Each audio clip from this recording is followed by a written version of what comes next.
Meus amores, boa tarde.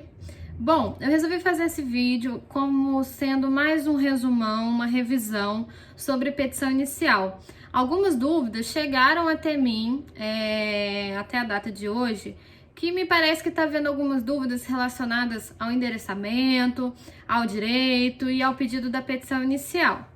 Eu entendo que nós tivemos poucas aulas sobre isso, então por isso que eu vou fazer esse resumo e vai ficar salvo aí ao longo de toda a suspensão. Então aproveitem essa suspensão de aulas para ver e rever, caso ainda exista alguma dúvida. Fechado? Tá bom. Esse vídeo não vai ficar disponível ad eterno não, nenhum dos vídeos das nossas aulas, tá? Eles vão ficar aqui tão somente quando do período da suspensão, porque esses vídeos são feitos para vocês, não são feitos para outras pessoas não. Então eles só vão perdurar mesmo no período da suspensão. Então vocês podem sempre estar voltando aqui no vídeo, se porventura tiver alguma dúvida, e mandar dúvida também no próprio vídeo aqui embaixo, caso ainda tenha, que eu respondo por aqui mesmo. Se não se sentir à vontade de mandar por aqui, pode me chamar por inbox lá no Instagram, que eu estou à disposição de vocês 24 horas para tirar todas as dúvidas, tá bom? Então, vamos começar a nossa aula, é petição inicial novamente, o 7º B teve um pouco mais de aula sobre isso, na verdade 3 aulas a mais, mas não deixem de assistir também, tá? Porque eu vou falar algumas coisas diferentes aqui. Além do que eu já falei em sala, eu ainda vou introduzir algumas outras questões que podem vir a facilitar a compreensão de vocês, tá bom? Bom, petição inicial é aquela petição que é realizada para a provocação do juízo, né? Existe o princípio da inércia, no qual a jurisdição só vai existir por intermédio de uma provocação. E essa provocação é realizada pela própria parte por intermédio de uma petição inicial. Sendo distribuída a petição inicial, o processo então se inicia, sendo que ele está devidamente completado quando existir a citação válida do réu. Muito bem. A nossa peça, né, aqui na prática civil, é a petição inicial. E ela precisa conter alguns requisitos essenciais, sob pena de seu indeferimento, tá? Existem alguns vícios que são vícios sanáveis e vícios insanáveis. A maioria dos vícios de uma petição inicial são vícios sanáveis. Então, caso o juiz verifique que está faltando algum requisito, ele vai dar o prazo de 15 dias para realizar a emenda inicial. Lembrando sempre do princípio da primazia da resolução do mérito. O que a gente quer quando a gente distribui uma petição inicial? Que ela seja respondida lá no final, que eu tenha uma sentença sobre aquela questão, sobre aquele problema. E tendo em vista isso, o Código de Processo Civil traz essa primazia da resolução do mérito, entendendo que o que eu quero é a resolução. Não que ele seja extinto por um problema meramente formal, por ausência de requisitos. Então abre essa possibilidade aí de emendar a inicial no prazo de 15 dias em se tratando de vício sanável. Exemplos de vícios sanáveis. Eu fiz a procuração, eu fiz a petição inicial, distribuí, esqueci da procuração. É um vício sanável. O valor da causa está incorreto, é um vício sanável, tá? São exemplos aí em que pode haver, então, essa questão de emenda. Muito bom. Então, nós temos requisitos, esses requisitos estão lá no artigo 319. Então, se na hora de fazer a peça ficou em dúvida, abre o 319, lá são os requisitos essenciais. Todos eles devem estar presentes na sua petição inicial, a começar pelo endereçamento. Bom, o endereçamento vem surgindo algumas dúvidas em relação ao tal do meritíssimo, teve gente que me perguntou se pode utilizar douto, e em relação ao excelentíssimo. Olha só. Nós temos duas possibilidades. A possibilidade cultural, que a gente sempre utilizou até o Código de Processo Civil de 2015, que é a questão do excelentíssimo senhor doutor, juiz de direito. Então, eu estou dirigindo a minha peça ao juiz pessoa. Era assim que via o Código de Processo Civil de 73. Acontece que o Código de Processo Civil de 2015, ele muda a questão do juiz. Agora não é mais juiz. O processo deve ser distribuído ao juízo. Por isso agora está havendo uma mudança.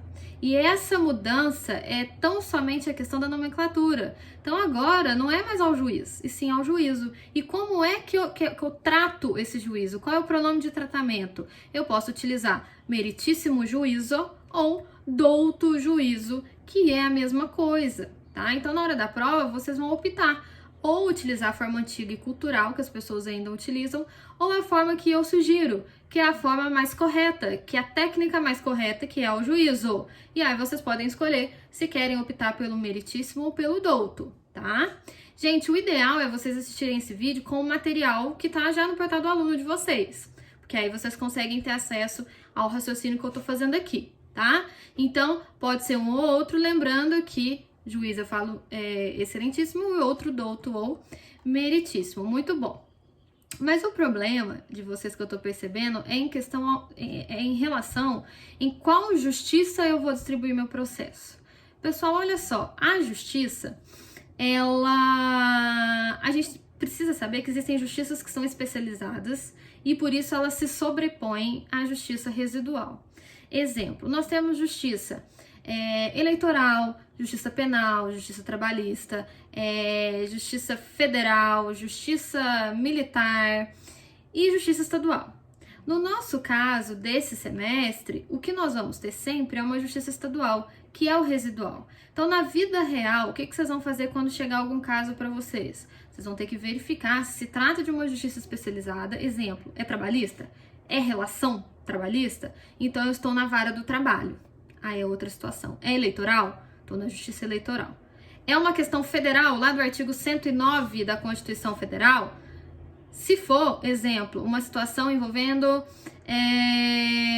o Banco Central, tá? Aí nós estamos na Justiça Federal, INSS, Justiça Federal. Então lembrem-se lá do artigo 109. Se eu não tiver numa justiça especializada, nem dentro do 109, eu estou na Justiça Estadual. É o nosso caso desse semestre e do semestre que vem. A gente sempre estará na Justiça Estadual. Então, toda ação de cobrança, toda ação indenizatória, toda ação de obrigação de fazer, nós estaremos na Justiça Estadual. Então, já te facilita.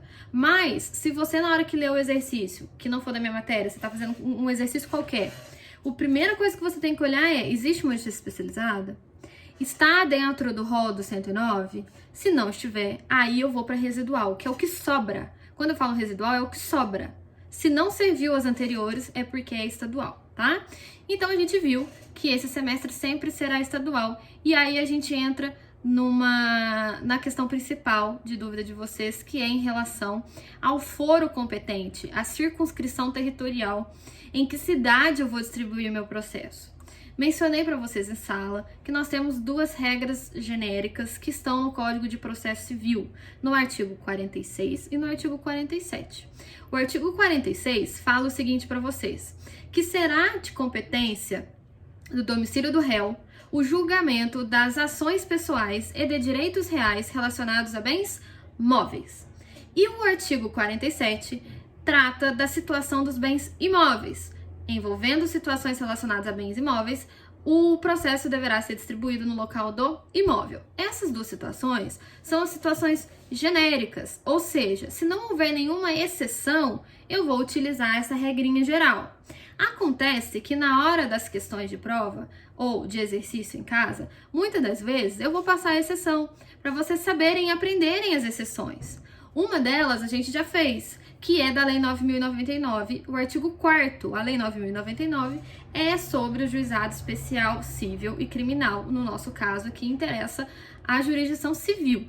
Então, o que vai acontecer aqui no juizado especial civil? Eu tenho uma regrinha de competência específica, e aí tem o princípio da especialidade. O que é o princípio da especialidade? Quer dizer que a regra especial, ela vai prevalecer sobre a regra geral.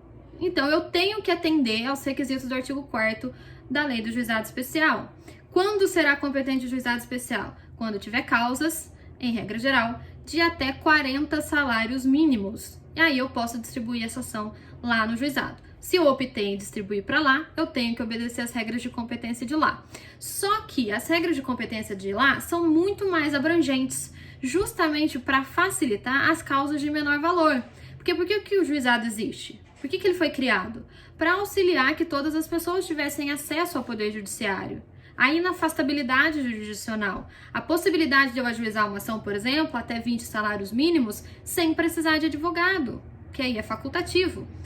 O advogado é obrigatório acima de 20, né? Até 40 salários. Até 20 é facultativo. Então, o acesso à justiça. Porque imaginem o seguinte, eu tenho uma dívida de R$100, a pessoa não me paga, eu quero cobrar.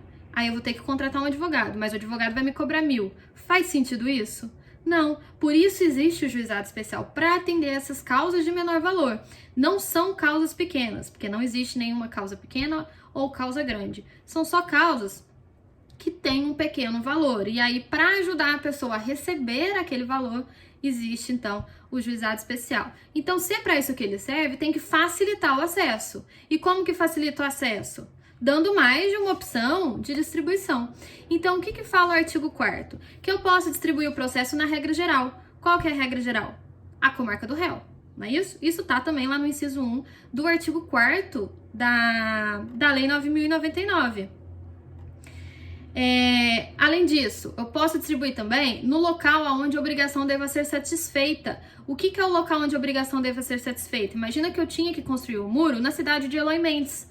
Aonde que a obrigação ia ser satisfeita? Em Eloy Mendes. Então, eu posso distribuir em Eloy Mendes? Posso. E também tem a terceira opção. Nos casos de reparação de dano de qualquer natureza, poderá ser distribuído na comarca do autor. Reparação de qualquer natureza, exemplo, dano material, dano moral, isso é reparação de qualquer natureza. Posso distribuir na comarca do autor. Por quê? Para facilitar que o autor tenha acesso à justiça, sem necessidade, por exemplo, de se deslocar. Então, traz essas 3 hipóteses que vocês podem optar. Lembrando que vocês podem seguir também a regra geral, que inclusive está no inciso 1 do artigo 4º, que é a distribuição do processo na comarca do réu. Então, falamos do juizado e passarei a falar com vocês uma outra exceção, que é sobre o Código de Defesa do Consumidor. Nós teremos um vídeo, se as aulas ainda não tiverem retornado, sobre o Código de Defesa do Consumidor e alguns pontos relevantes que eu considero de suma importância para vocês na prática civil. Mas já que vocês estão um pouco desesperados em relação à questão do endereçamento, já vou dar uma outra exceção, que está dentro do Código de Defesa do Consumidor, no artigo 101. Em se tratando de responsabilidade civil de fornecedor de produtos ou serviços, o processo pode ser distribuído na comarca do consumidor, ou seja, na comarca do autor. Então, se tratando, por exemplo, de um produto com defeito, imaginem o seguinte, eu compro um aparelho da Samsung e o aparelho está com defeito. Tá? E eles não quiseram realizar assistência técnica para mim, tava lá dentro do prazo de garantia e eles não quiseram fazer isso para mim. Tô dentro de uma relação consumerista aqui, tá? Vocês vão ver isso lá no vídeo de consumidor mais para frente ou na aula presencial, se isso já tiver passado. Então a gente tem uma relação consumerista aqui. Nesse caso, vocês acham que é correto eu distribuir este processo na comarca do réu, ou seja, na comarca da Samsung? Exemplo. A sede é em São Paulo. Eu tenho que ir lá em São Paulo distribuir o processo para falar que o celular está com defeito e que não houve assistência técnica? Não faz sentido nenhum. Então, por isso que o Código de Defesa do Consumidor fala que pode ser distribuído na comarca do consumidor autor, entendendo que ele é a parte vulnerável e hipossuficiente daquela relação consumerista. Então, por isso que eu posso fazer a distribuição na comarca do consumidor autor nos casos de reparação civil de fornecedor de produtos ou serviços. É uma segunda exceção. Mas nós também temos outras que estão elencadas no Código de Processo Civil de vocês. Exemplo, o caso relacionado à herança, né? Aonde que vai ser o processo relacionado à herança? Aonde ele vai ser distribuído? Nesse semestre, nós não teremos petições ainda relacionadas a direito de família, mas que fique aí como estudo de vocês mesmo, porque é matéria. Herança. Aonde será distribuído esse processo, por exemplo, para abertura e cumprimento de testamento?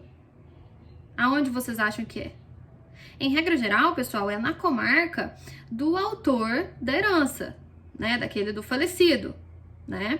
Se ele possuía domicílio certo, eu sei onde eu vou distribuir, aonde que ele morava, São Paulo, então será distribuído em São Paulo. Mas vamos supor que eu não saiba aonde ele mora. Ele não tinha domicílio certo, mas eu sei que ele tem um bem imóvel. Será distribuído no local do bem imóvel. Ah, professor, ele tem 2 bens imóveis, e agora? Em qualquer um deles. Ou em uma cidade, ou na outra. Professor, ele não tem bens imóveis, então poderá ser distribuído no foro do local de qualquer dos bens do espólio. Isso fala o nosso Código de Processo Civil, em se tratando da questão da herança. Agora, imagine uma outra situação, que também é uma exceção. O ausente. Lembra aquela figura do ausente? Exemplo, o meu marido, ele sai, fala que vai comprar cigarro e nunca mais volta. Ele some. Como é que alguém vai distribuir um processo contra uma pessoa que está ausente? Aonde ele vai ter que distribuir isso? Vai distribuir no último domicílio de onde o ausente foi encontrado. Então a questão vai te falar qual foi o último domicílio do qual se teve notícia desse ausente. No meu caso, vamos supor que seja meu marido que sumiu, Varginha. E foi o último domicílio em que se tem conhecimento de que ele esteve. Então, será aqui. Outro exemplo é o caso do incapaz. Fizemos um negócio jurídico, fiz um negócio jurídico com uma pessoa que era relativamente incapaz e descobri depois, vamos supor, e eu preciso processá-lo. Posso? Posso, desde que eu arrole também quem? O seu representante ou seu assistente, né? No caso do relativamente, eu tô falando do assistente. Então, será na comarca do assistente do incapaz. Ou, se for absolutamente incapaz, do representante do incapaz. Isso também traz o nosso Código de Processo Civil. Outra exceção, ações de divórcio. Nas ações de divórcio, separação, extinção de união estável, essas ações, elas também têm uma regra geral. A regra geral é, vou distribuir o processo na comarca do guardião do incapaz, se houver filhos incapazes. Se não houver filhos incapazes, no último domicílio dos cônjuges, desde que alguém ainda resida lá. Se ninguém reside lá, aonde é que eu vou distribuir meu processo? Na comarca do réu, que é a regra geral. Em 2019, nós tivemos uma inclusão importantíssima nesse artigo que diz respeito à competência do divórcio, isso no final do ano de 2019. É possível a competência do foro de domicílio da vítima de violência doméstica ou familiar. Isso foi incluído para auxiliar os procedimentos da Lei Maria da Penha, tá? Inclusão nova, então possivelmente isso pode vir a cair numa prova de vocês, não necessariamente, por exemplo, na minha, mas em provas futuras, seja em provas fechadas ou em prova aberta. É uma coisa importantíssima que foi incluída agora, tá? Ação de alimentos, pensão alimentícia, posso distribuir aonde? Aonde posso não, onde eu devo distribuir? Na comarca do alimentando, isso também fala o nosso Código de Processo Civil. E também o Código de Processo Civil traz outras possibilidades em se tratando de réu, pessoa jurídica, e quando não houver relação de consumo. É possível que eu esteja processando uma pessoa jurídica e que não haja relação de consumo. E aí, nesse caso, eu não vou obedecer às regras do Código de Defesa do Consumidor, e sim do Código de Processo Civil. Então, aonde eu devo distribuir essa ação? Olha, no local onde está a sede, se a parte ré for pessoa jurídica, onde se acha a sua agência ou sucursal, onde a obrigação, né, em relação às obrigações que a pessoa jurídica contratou, onde exerce as suas atividades, onde a obrigação deva ser satisfeita, também é possível. Se eu tiver um réu, por exemplo, aí é uma outra situação, já tô mudando, tá? O réu é idoso, o processo será distribuído na comarca do idoso, de acordo com as regras do Estatuto do Idoso. Não são todas as ações, tá? Deem uma lida no Estatuto do Idoso para saber quais são as ações que deverão obrigatoriamente ser distribuídas na comarca do idoso. Além disso, é possível a distribuição do processo no lugar do ato ou do fato nas ações de reparação de dano. Eu quero reparar o dano, eu quero ser reparada. É possível que seja na regra geral, que é a comarca do réu, ou também no lugar do ato ou do fato. Imaginem que o dano moral aconteceu em Eloy Mendes. E o réu mora em Varginha. E eu estou morando em Três Corações. Posso distribuir aonde? Em Varginha, que é a regra geral, que eu sempre poderei utilizar, ou em Eloy Mendes, que foi o local do fato, do ato que gerou aquele problema jurídico. Isso também está no nosso Código de Processo Civil. E temos uma outra coisa importantíssima, um inciso que fala o seguinte: o domicílio do autor ou do local do fato, para ação de reparação de dano, sofrido em razão de delito ou acidente de veículos, inclusive aeronaves. Então, se eu tiver um acidente de veículos, eu posso distribuir esse processo na minha própria comarca, na comarca do autor. O que visa esse inciso? Visa minimizar os prejuízos que o autor já teve com aquele determinado acidente veicular. Né? Ele já, por exemplo, ele pode ter tido alguma questão física, a questão do próprio bem. Então, para diminuir os prejuízos, abre-se a possibilidade da distribuição desse processo na comarca do autor. Pessoal, todas essas regrinhas que eu falei para vocês são as exceções e elas são das mais variadas. E quando são cobradas, são essas que são cobradas. Então, são essas que a gente vai ver aí ao longo do semestre. O que eu fiz foi adiantar essas formas de endereçamento para vocês, que a gente já ia ver ao longo do semestre mesmo. Só que como vocês estão muito agitados, muitos me procuraram sobre isso, resolvi já adiantar o assunto todo de uma vez, ao invés de fazer em partes, tá? Mas fiquem tranquilos que nós teremos os vídeos de correção relacionados ao endereçamento sempre. Então eu sempre vou estar reexplicando novamente as regras de endereçamento daqueles exercícios que eu passar para vocês lá no portal do aluno, tá? E isso também acontece presencialmente quando a gente voltar, da mesma forma. A única diferença é que aqui vai ser vídeo gravado e a pergunta não vai ser na hora. Vocês vão poder botar a pergunta aqui e depois eu responder. Fechado? Bom, além disso, falamos sobre, vamos passar essa questão de endereçamento, falamos sobre a qualificação, tenho que qualificar as partes, parte autora, parte ré. Se eu tiver pessoa jurídica, tenho que qualificar também o representante legal daquela pessoa jurídica. E se a questão não tiver te dado algum determinado dado, o que vai acontecer é que vocês vão colocar reticências, né? Tem que estar tudo completo.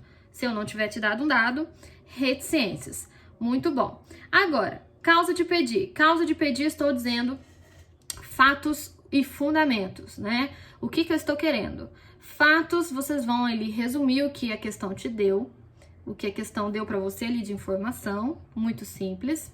Quando for questão relacionada a alguma notícia verídica, que é o nosso próximo exercício, aí vocês terão os fatos maiores, que vocês vão ter muito mais dados, tá? Mas em regra geral, ele é bem curtinho. O direito é o que a gente gasta muito tempo. Só que o que vocês precisam entender? O direito vai depender da ação.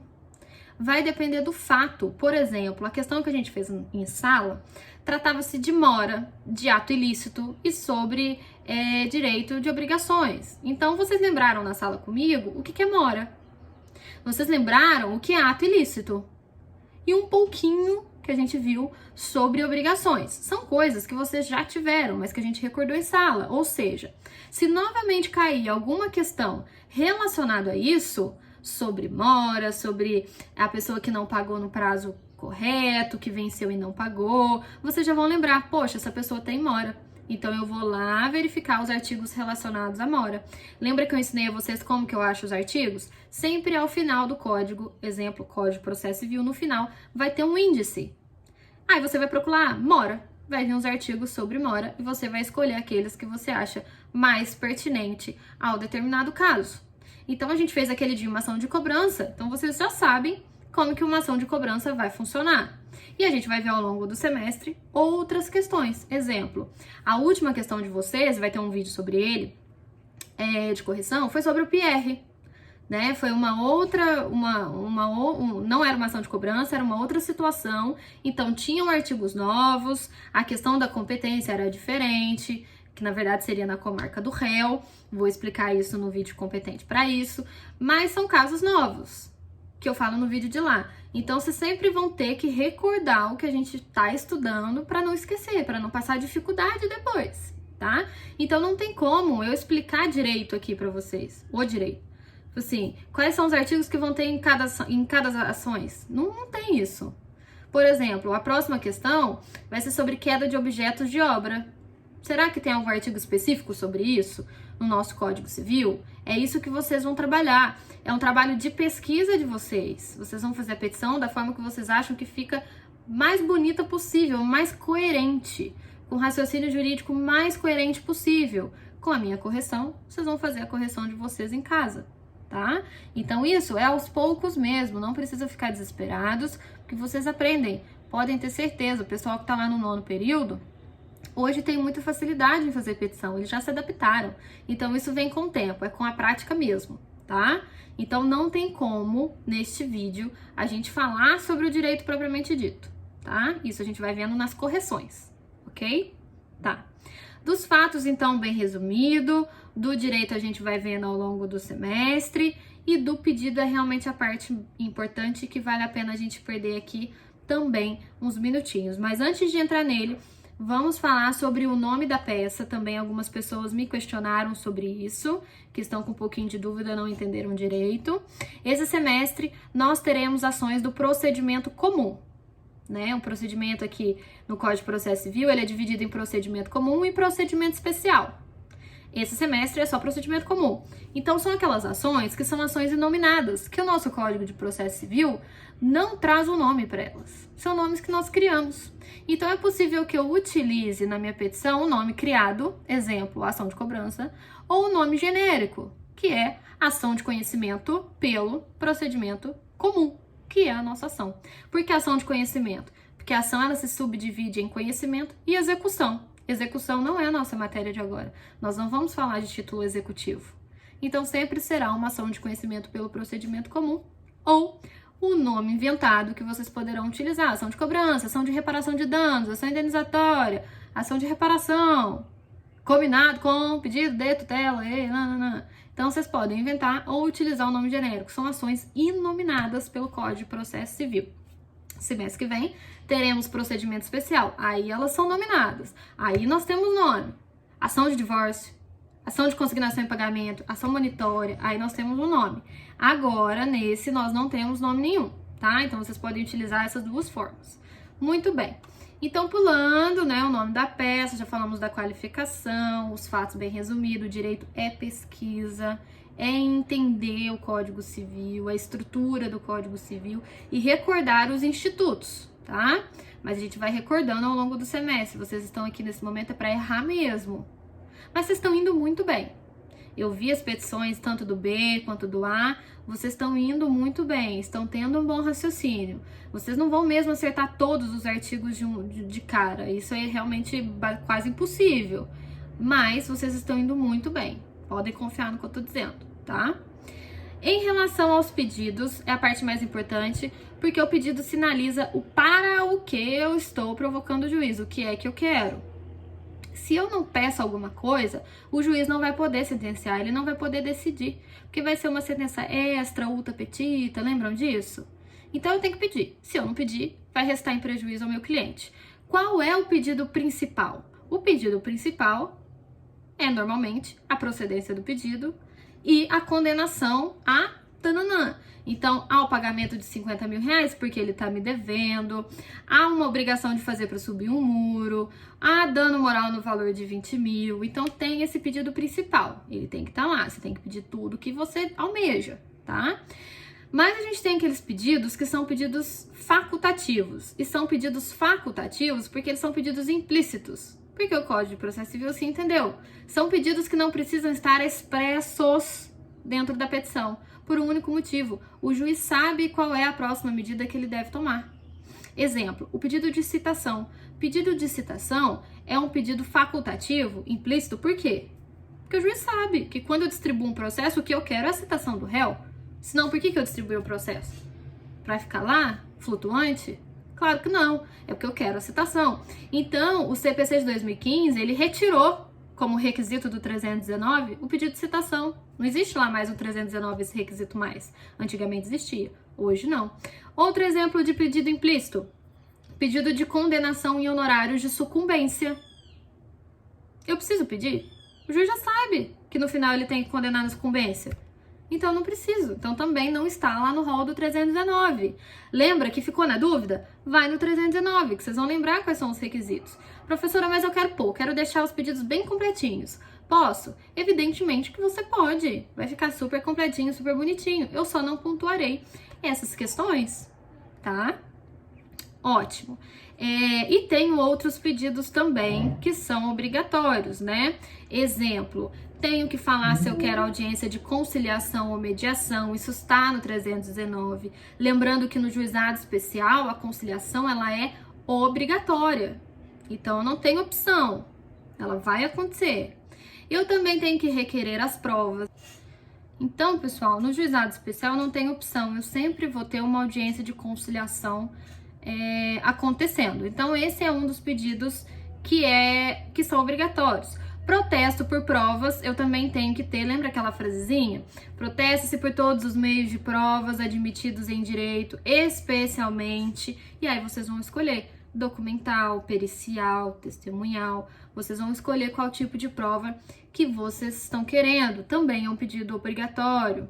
Assistência gratuita, também. Se não for pobre, pessoal, vocês não vão pedir assistência gratuita, mas vocês vão pedir para que para que o recibo das custas processuais sejam recolhidos, tá? Que eles estejam no processo, então.